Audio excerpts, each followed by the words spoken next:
Welcome back, everybody, to this segment of Meet the Candidate here at WWDB.TV. And we really appreciate you following us and learning about the candidates that you are supposed to vote for here in Las Vegas. I cannot stress this enough, that a lot of people go into the ballot box, they never get more than halfway down the ballot. The people that are at the bottom of the ballot are not the bottom of the list. They are the most important people in your daily life. Your judges, your school board, your city council, the sheriffs. These are the people that shape your experience on a daily basis, more so than any federal candidate you've got. So please, when you go into the ballot box, go all the way. Vote for everyone and learn who you're voting for. And today we've got an excellent candidate here. This is Mr. Tom Roberts, who is running for sheriff for the Clark County Metro. Is that correct? Yes, sir. Thank you very much. Okay. Thank you very much for having me here today. No problem. That's why I get the big bucks. The first question that I ask everybody is, why are you running? Well, I spent 34 years in law enforcement. I started at 19. I went in the United States Air Force, and law enforcement found me. I went in open general, and it was one of the jobs I picked, and lucky for me, I got it because it's something I fell in love with. So I spent 9.5 years there, was stationed at a few bases, ended up out here at Nellis. I met my wife in the military. She was also active duty. And when we got here, we decided it was a great place that we would settle down, raise a family.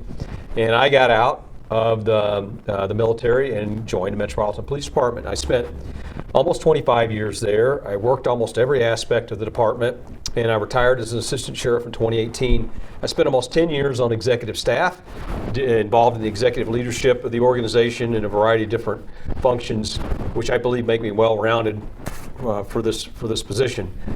During that time, I got my associate's degree in criminal justice. I got a bachelor's degree in education, a master's in human relations. I did all the certifications that I needed to be a police chief somewhere in the country. And one of my jobs when I was at Metro was I was the government liaison for Sheriff Gillespie from 2007 to about 2010. And I always thought that was something that I could do, is go back to the legislature or whatever.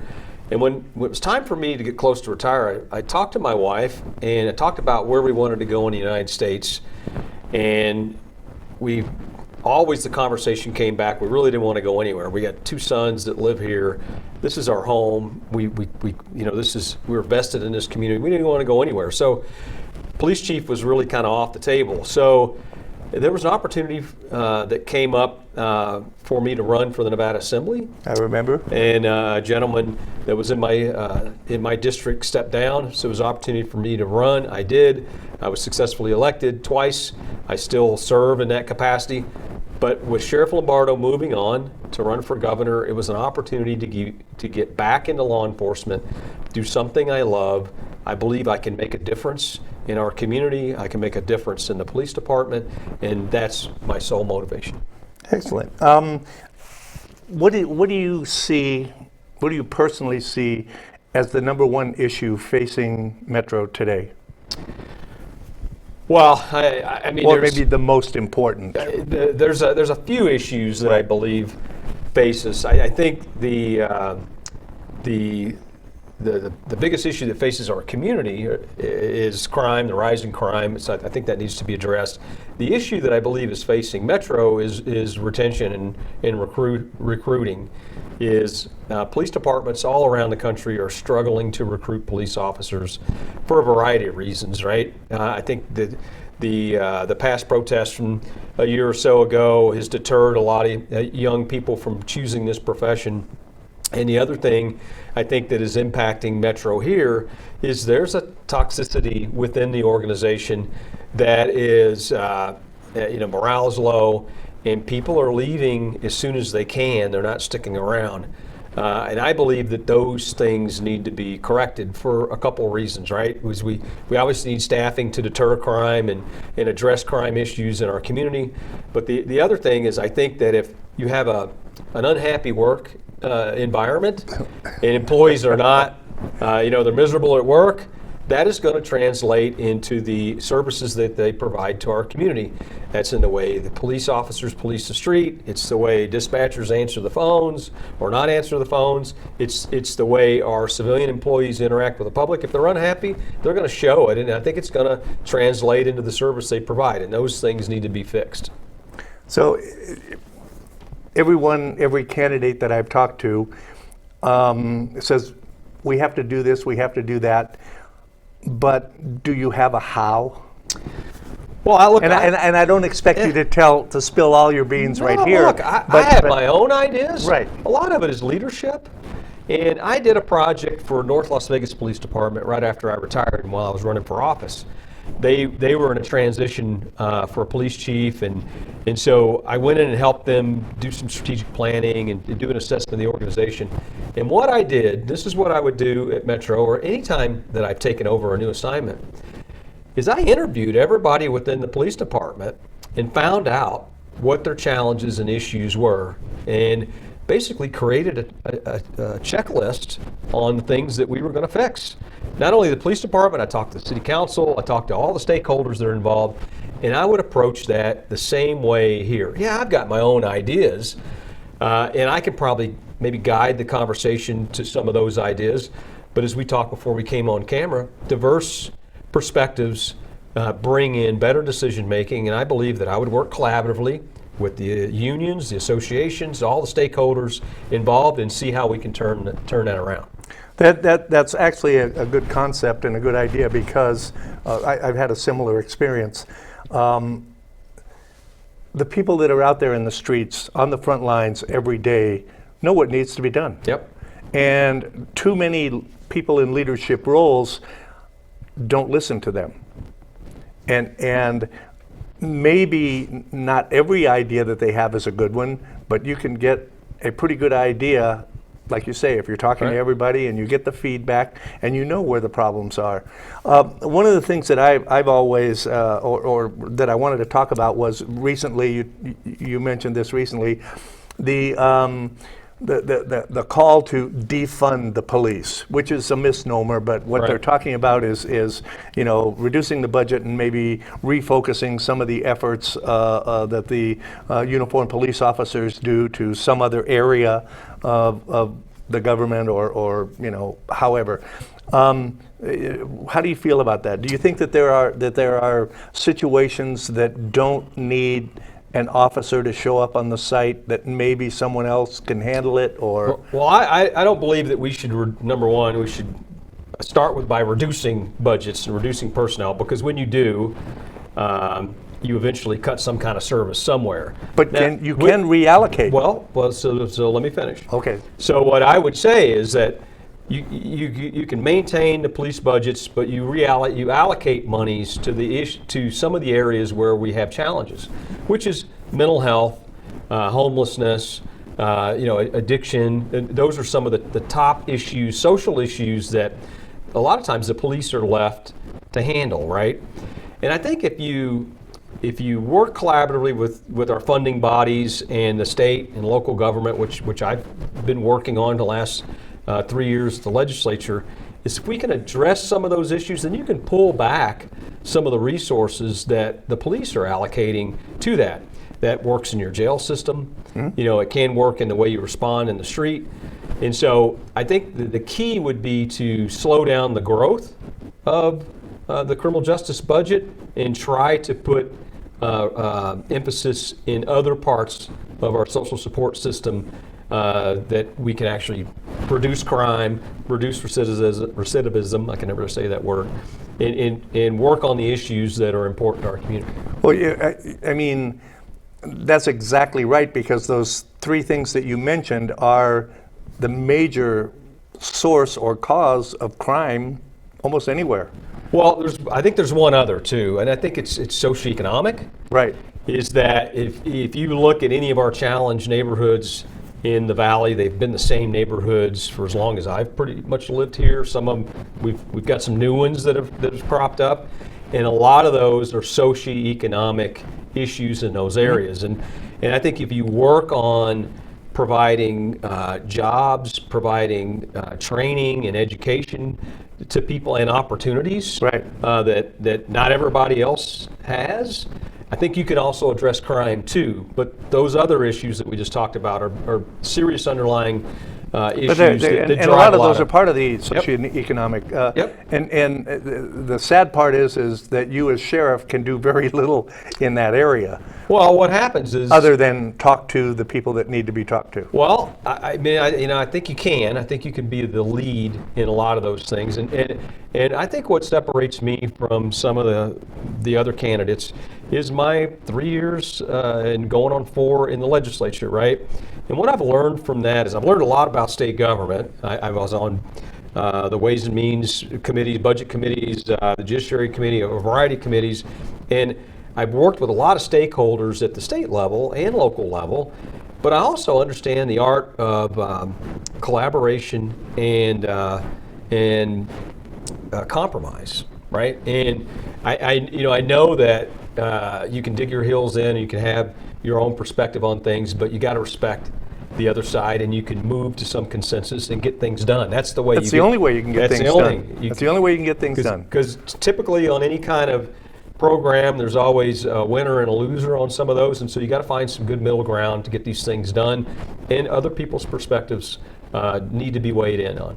So do you feel that the officers in today's Metro are getting the training that they need in the areas that they need, or are there any changes that you'd like to see in those areas? Well, I think we're a very well trained police department.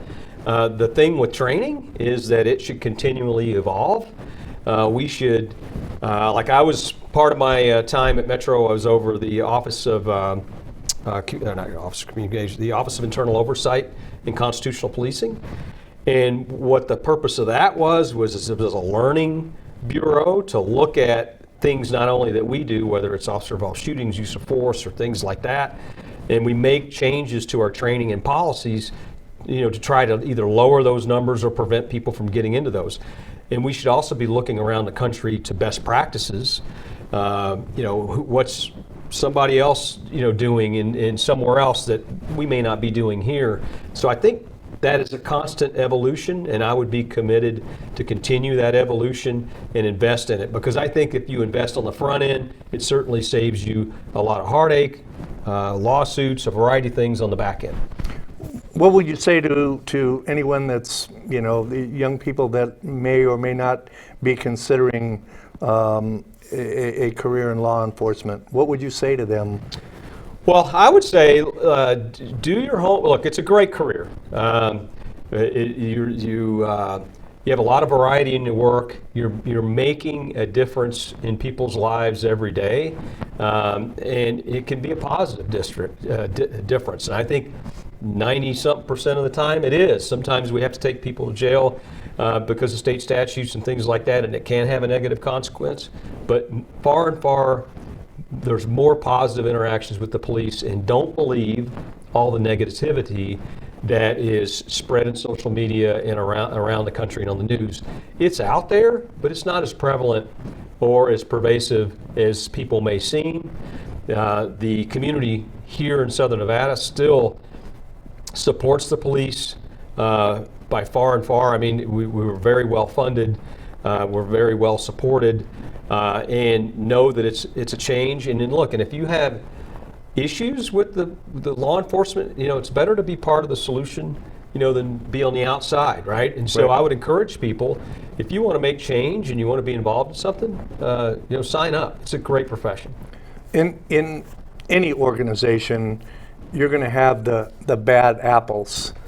How would you handle that? How do you find those individuals? How do you find those people and prevent more of them from happening? Well, it's a whole variety of complex system. I understand. It starts with recruiting, right? And ensure that you're recruiting the right people and getting the right people, for the job. When we're in this environment where we're struggling to recruit, we need to ensure that we're not reducing our standards to where we do draw in bad apples. But at the same time, we need to look at our standards to make sure that we're not eliminating people back off of prejudices and processes that were just put into place arbitrarily, right? Right. We could be losing good people. That's one. Two is we have a really robust internal affairs section. We that we address complaints. We have early warning systems, and just to our question earlier, is it's important that you evolve those and change those to ensure that we're taking a look at the organization and identifying problems or minor problems before they become major problems.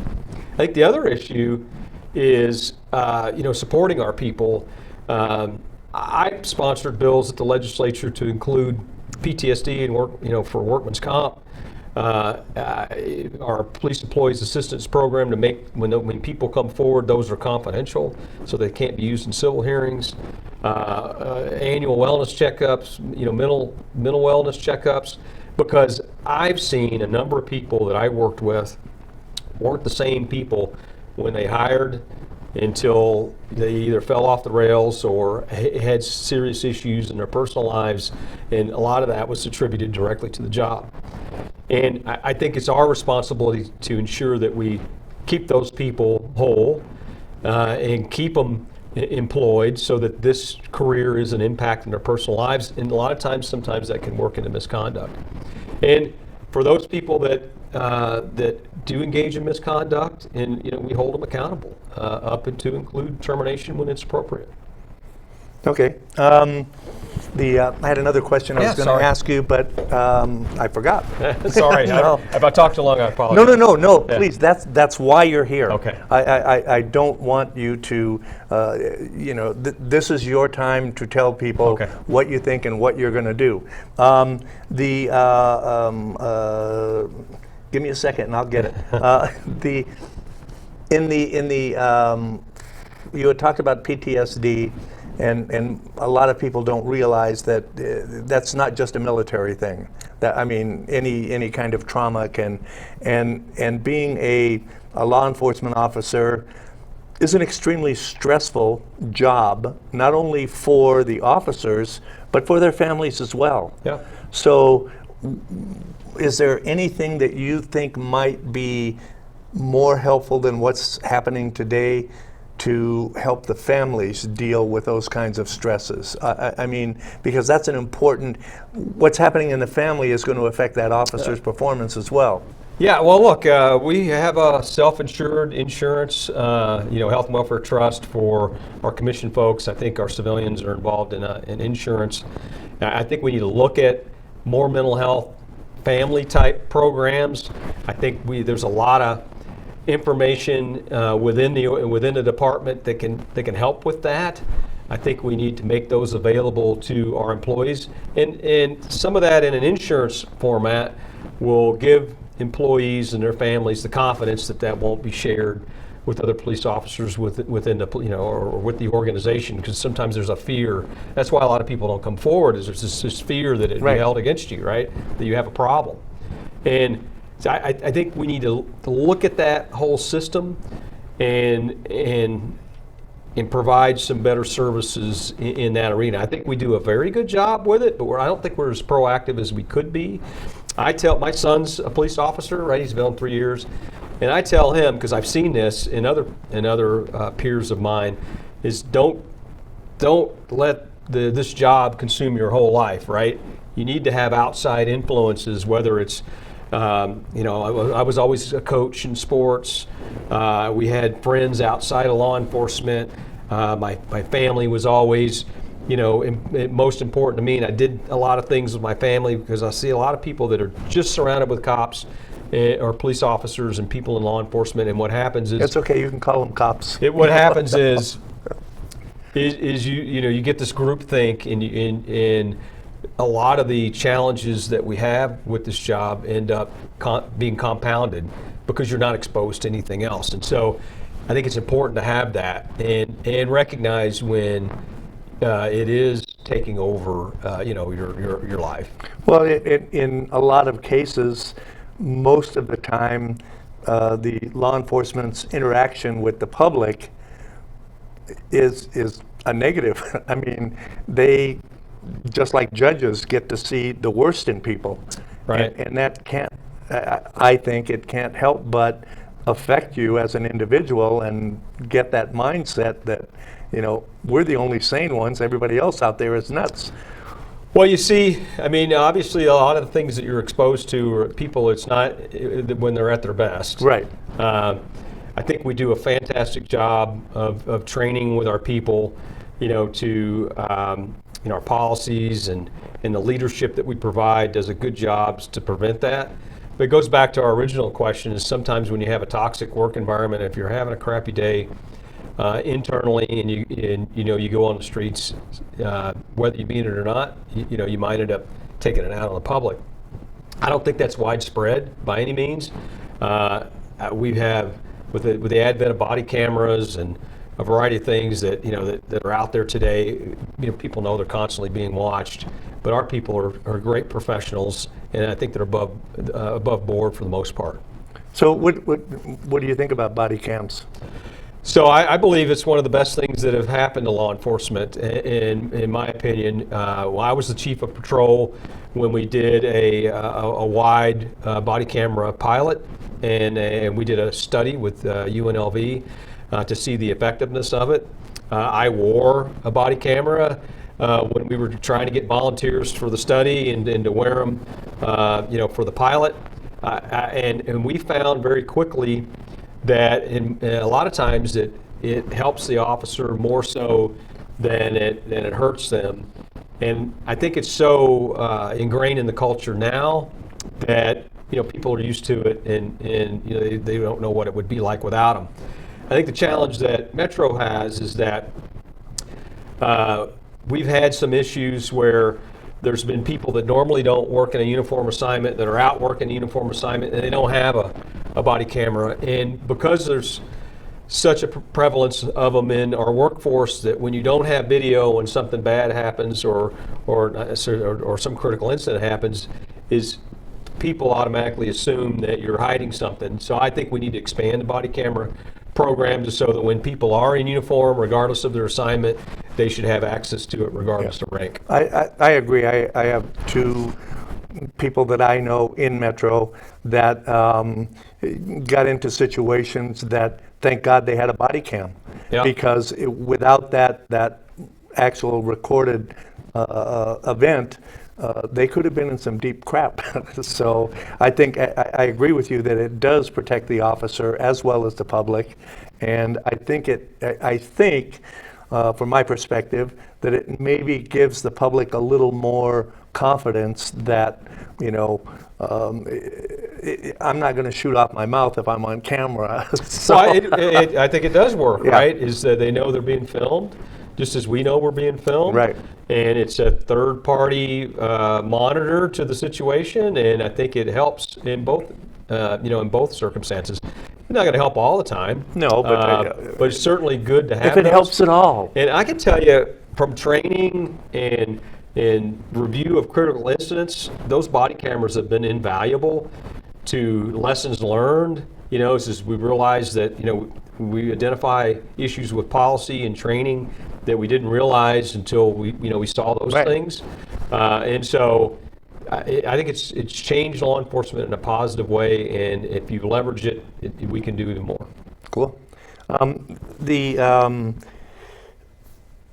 Do you have any plans to do more community outreach? Or, when I was a kid, I knew all the cops in my neighborhood, and they knew me. Right. And I think that is, realizing that we don't have as many police as we do, per capita, but do you think that could be helpful, or? Well, we do. We have the Office of Community Engagement. I was part of that when we stood it up. Every station has a community policing squad. I think what we need to do more of is, when I was a captain at a substation, I'd have a community, let's say we do a community event in response to a shooting or tragic incident or whatever, and we would be with faith-based leaders and we'd be praying in the street. My community policing officers would be out there with me. My regular patrol cops would be, less apt to be involved because they just weren't used to doing it every day. Right. I think we need to do more of that. and be less specialized for some of those squads. But don't you think that the patrol officers are the ones that would benefit most? Yes. And the public would benefit most from having those patrol officers? You know, even if it's a quarterly That's what I kind of mean. get together. That's what I mean, is Okay. rather than leave it to the specialized COP Gotcha. squad, Okay. is we should leverage all of our police officers to be more engaged in the community. I think that needs to be an item in your performance appraisal system. You know, we need to make it an item as part of our strategic plan. Along with customer service, I think that's another issue that is challenging the organization. But I think you need to put those in there, place an emphasis on everybody doing it, not just a select few.